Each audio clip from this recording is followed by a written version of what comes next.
Ladies and gentlemen, boys and girls, children of all ages, welcome to the channel. It's your boy, World of Wrestling, here today to discuss about WWE Raw from June 10th, 2024 review. Just giving you a quick idea of how the show went. It was a pretty solid show. Not terrible, not great. Bron Breakker was the fucking highlight of the show, really. He's been highlight of the show the last 2 weeks in a row. Just plain killing it, man. He's doing a fantastic job at what he's doing. Coming across very aggressive, very good in the ring.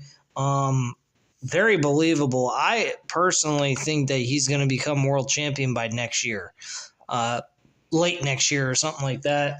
Or by WrestleMania 2026. Because I think he's a spectacular performer. He is, to me, I think he's going to be rough shot to the world title like Kurt Angle did. I honestly believe that. I mean, he's not like Kurt Angle wrestling-wise, but he is absolutely superb at what he does. I mean, he is fucking awesome at his job, and he's just performing at a very high level, very entertaining, and just very good at what he does. The show kick-started with Drew McIntyre addressing being attacked by the Judgment Day last week.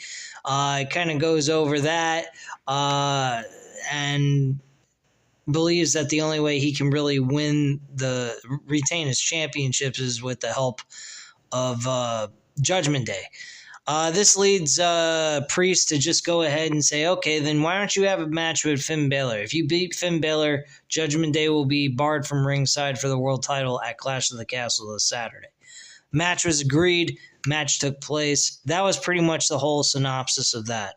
I have to go quickly because my time on this is kind of short. My memory on my camera is not working. It's not a high level right now. I only got 29 minutes to do this video, so I got to be quick. Anyway, from there, we went to the Judgment Day backstage. Dominic Mysterio is not happy to see the women's world champion Liv Morgan in the clubhouse. She asks if he's excited to see her. Morgan wants to give him her hotel key. She wants to see him later and thinks he wants to see her too. Mysterio says he doesn't want anything to do with her. Morgan says a gorgeous man like him shouldn't be with someone who makes him call her mommy. So a gorgeous man like him should be with a girl who's not afraid to call him daddy. Very sexual innuendos here. Not anything like what we're used to with WWE in the last 20 years, I would say. Nah, not 20 years. I'd say about the last 15 years, somewhere around there. 14 years. If he changes his mind, she'll be in her hotel room waiting. Morgan walks off and Mysterio throws the hotel key down. In the arena, Io Sky makes her entrance alongside Dakota Kai and Kairi Sane of Damage Control. Sky will face Lyra Valkyrie next. This match was just a fucking bore fest beyond belief. Io Sky and Dakota Kai, or Io Sky versus Lyra Valkyrie. Lyra Valkyrie picks up the victory here, gets the win, repeated the same shit over and over again. So nothing actually, Io Sky, excuse me, what am I fucking talking about? Sky rolls her up with a crucifix pin for the win. I do apologize. I must have not been paying very close attention to this match. Do you blame me? No, I don't think so. Anyway, moving on from that. Dominic Mysterio's in the clubhouse with a picture of Rhea Ripley ominously over his shoulder, and Mysterio looks deep in thought. Finn Balor, JD McDonough, and Carlito come in talking about their match later tonight. Balor asks if Mysterio is okay. Mysterio says Liv Morgan was in here earlier. He told her to leave him alone, but she left the hotel key anyway. Carlito looks ecstatic and says, "That's cool." Balor says it's not cool, and Carlito quickly agrees. At least for him. For Dominic, it's not, because Dominic's with Rhea Ripley. Anyway, moving on from that. WWE Women's Tag Team Champions Bianca Belair, Jade Cargill are walking backstage. We'll hear from them later tonight. Blah, blah, blah. Not like the fucking women's tag team title match is all that important. Miz is backstage looking for his partner, R-Truth. Miz comes up to Intercontinental Champion Sami Zayn. Miz asks if he's seen R-Truth, but Zayn says he hasn't. Miz isn't happy. Bad things happen when R-Truth is left on his own, and Miz walks off to find R-Truth. Zayn continues walking and finds Maxine Dupree and Kira Tozawa. He says he was hoping to find them and asks Dupree if her ankle is okay. Dupree says she's doing better. Zayn apologizes that they're in the middle of this thing with him and Chad Gable. Zayn asks if they saw the footage of what happened. Dupree says they did. Zayn says they don't have to take this. Otis comes up behind Zayn, and Zayn faces him and says there's not much left to say. Zayn says he'll see Otis in the ring tonight. Otis says he's lost it and didn't mean for this to happen again. Zayn says he doesn't have to explain. He went through this with Roman Reigns in the bloodline. Zayn understood. I don't know why we're understanding each other when we're blatantly hurting one another here. I think Zayn should be like, enough is enough. Otis needs to be like, enough is enough with Chad Gable slapping me in the face, but nothing seems to give. It's just a repetitive, non-stop bullshit story. Where this goes from here, I'm not sure. I think Zayn is going to lose a title. I think Chad Gable re-signed with WWE. He's not going to go anywhere, I don't believe. So I think Chad Gable may win this championship at the pay-per-view. I wouldn't put money on this, honestly. If you were able to bet on this kind of shit, I would not bet this match because it could go either way. Zayn understood his reasons then, but he can't figure out why Otis continues to put up with Chad Gable. Otis says at one point he had it all. He had the Money in the Bank briefcase, his peach. He lost it all. Chad Gable was there. His sister Maxine and brother Tozawa are his family. Without Chad Gable, he is nothing. Zayn says that is not true. That's what Gable wants you to think. Those are Gable's words. Does Otis know how special he is and could be? Zayn hopes Otis will see it for himself one of these days. The crowd chants Otis. I honestly think that really at the end of the day, if they were going to make a hard, breakup between Otis and Chad Gable, they would have done this by now. So I'm honestly tipping towards the entire Alpha Academy are goading Zayn to believe that this is all just an act, or to believe that this is real, and in reality it's not. That's where I would lean to, because this seems a little repetitive and a little stupid for them to continue to do this, to ultimately turn on Chad Gable while he's the Intercontinental Champion. I don't know why they would go that route. Unless it was after a match where he lost and Otis finally snapped and the rest of the group just agreed with Otis and walked away with him. That's the only thing I can come up with. But honestly, I think it would be kind of a total mindfuck if Otis and the rest of the Alpha Academy don't leave Chad Gable. But the Creed brothers are definitely a good addition to the Alpha Academy, making those two his cronies and tag team champions as well, and him basically the figurehead of the team between them and the Creed brothers. I think that would be pretty interesting, actually, and I hope that does occur. Next up, we went back to the Judgment Day Clubhouse. The Judgment Day Clubhouse is not very secure. They seem to allow a lot of people to be able to enter and leave the clubhouse very often. I don't know why that's the case. It doesn't make a lot of logical sense. But anyway, During this segment, the hotel key that Dominic had from Liv Morgan magically disappeared without a trace, and later on the show reappeared. Don't have a fucking clue what that's supposed to mean, but they're really centering a lot of this around Liv Morgan and Dominic Mysterio, which obviously I think that is going to be the real twist to all of this, and I think that's when the Judgment Day are going to unfold and no longer be at all. Ludwig Kaiser says he actually had a promo video. Says he is aware of things that have been said about him by simpletons such as he's only Gunther's mouthpiece. Last week he didn't beat Sheamus with talking or any help. He beat Sheamus with A+ ruthlessness. How did the talking Ken doll destroy Sheamus's knee? Kaiser says he belongs at the top.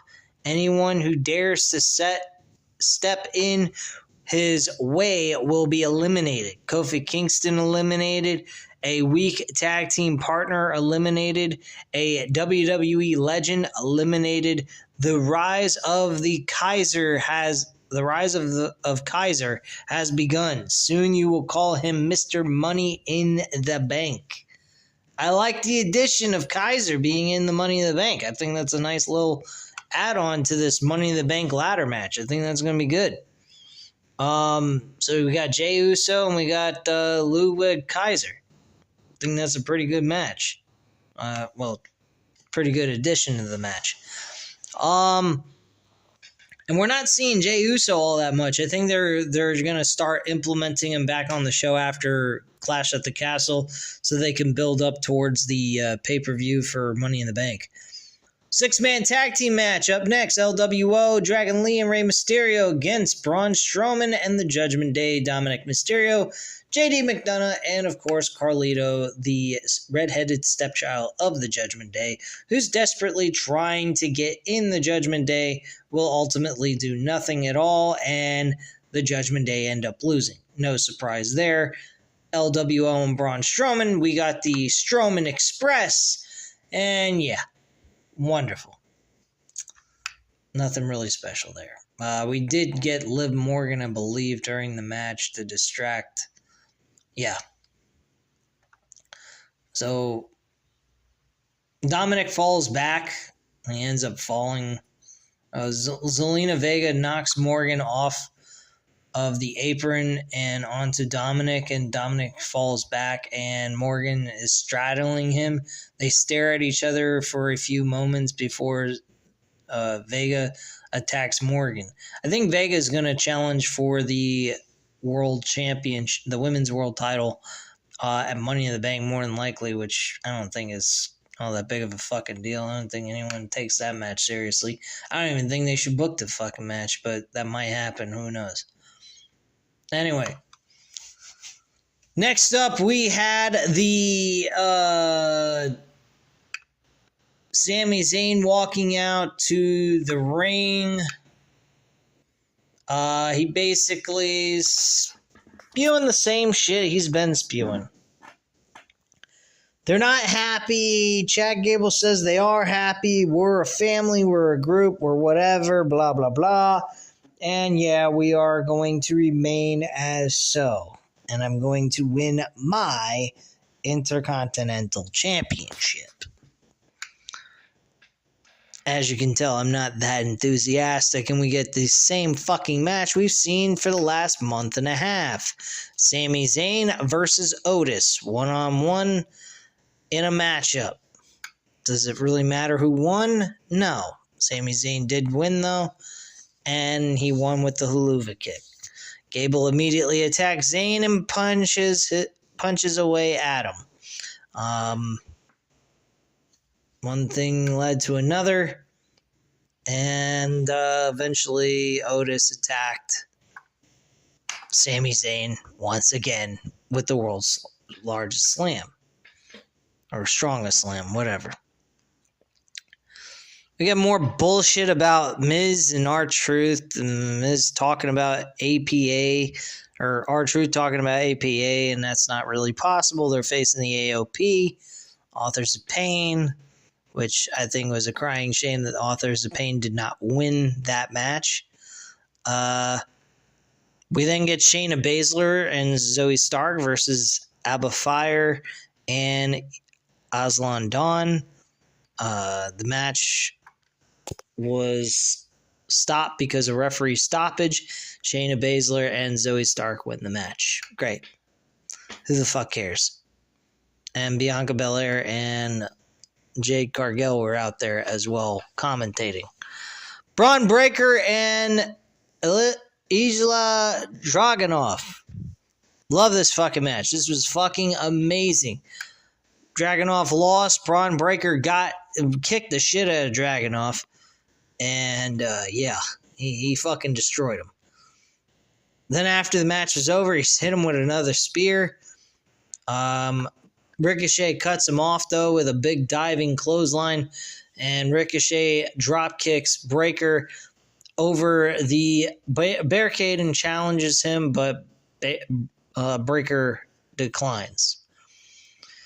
Again, like I said, great matchup. Highlight of the night. Awesome matchup. Crowd was fucking dead. I mean, this crowd was more dead than you can shake a stick. Next up, we had the World Tag Team titles on the line. Before that, we had Drew McIntyre pacing backstage. Sheamus walks in, hopes he wins the match. And in that case, if he does, he will have some drinks with him, and then also will go ahead and win the Money in the Bank. McIntyre likes it, except for the Money in the Bank thing, since he'll be the World Heavyweight Champion. McIntyre tells him to be a man and give him a heads up on the cash in. Sheamus says when he does, they'll have a banger after banger after banger. So apparently they are kind of like having some sort of friendship going on here. Whatever. Moving on. We go to the tag team title match. Miz and R-Truth retain their tag team titles with an awful fucking ending. Made the fucking Authors of Pain look like a fucking joke. The Final Testament are a complete and utter failure. I have no care in the world for them. And I think it's absolutely pathetic. So Ricochet is helping Dragunov backstage to the trainer's room, and Bron Breakker hits Dragunov with a spear from out of nowhere, and Ricochet attacks Breakker and punches him into the parking garage, and Breakker quickly shoves him into a trailer and drives him headfirst into an SUV. Drives his head into the trailer and then back German suplex him into a fucking gosh darn I think he suplexed him. He German suplexed him right into a fucking gosh darn the top of an SUV and busted the window. I think it was real glass. Hey, Jack Perry, you may want to join WWE. They believe in real glass. I'm just kidding. Breakker punches away at Ricochet. Breakker scoops Ricochet up and lawn darts him into the WWE trailer. Ricochet takes a vicious flat back bump on the concrete. That looked nasty as fuck, actually. And Ricochet clearly has the wind knocked out of him. And Breakker lifts Ricochet and climbs some steps before diving off with a power slam. It was a power slam, not a German suplex, onto the hood of a car and through the windshield, which was fucking unusual for WWE to be having something like that happen on their show. So they rush him to the hospital. When they get back from commercial break, they have Pat McAfee doing the announcing, which I think is fucking funny as hell.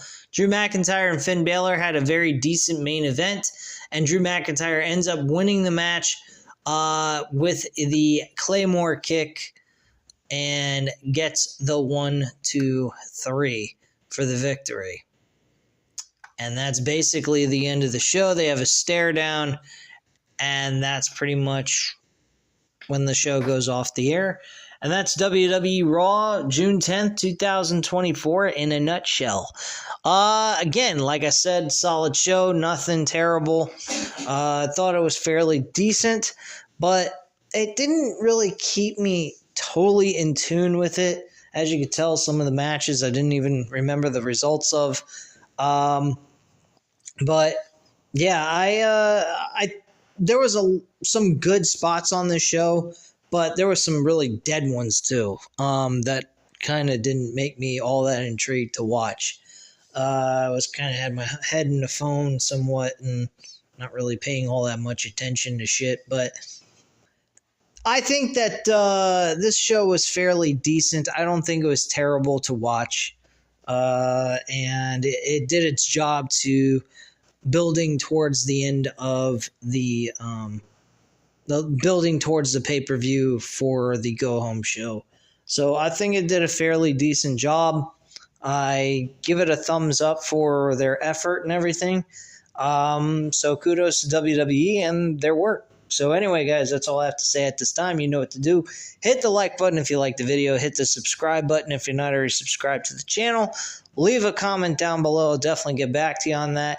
I may end up doing the SmackDown review tomorrow. I may not do it at all because I've just been really burnt out. I've been trying to buy a house, and I've been really kind of busy with that. So I haven't had a lot of time to actually do the reviews. I have been making the effort to watch the episodes and so forth. So I haven't been missing the episodes. I just haven't been able to upload them and take the time to do the reviews. And with running around and doing stuff, I kind of get burnt out from all that, looking at housing, and it's kind of stressful, especially in this fucked up economy.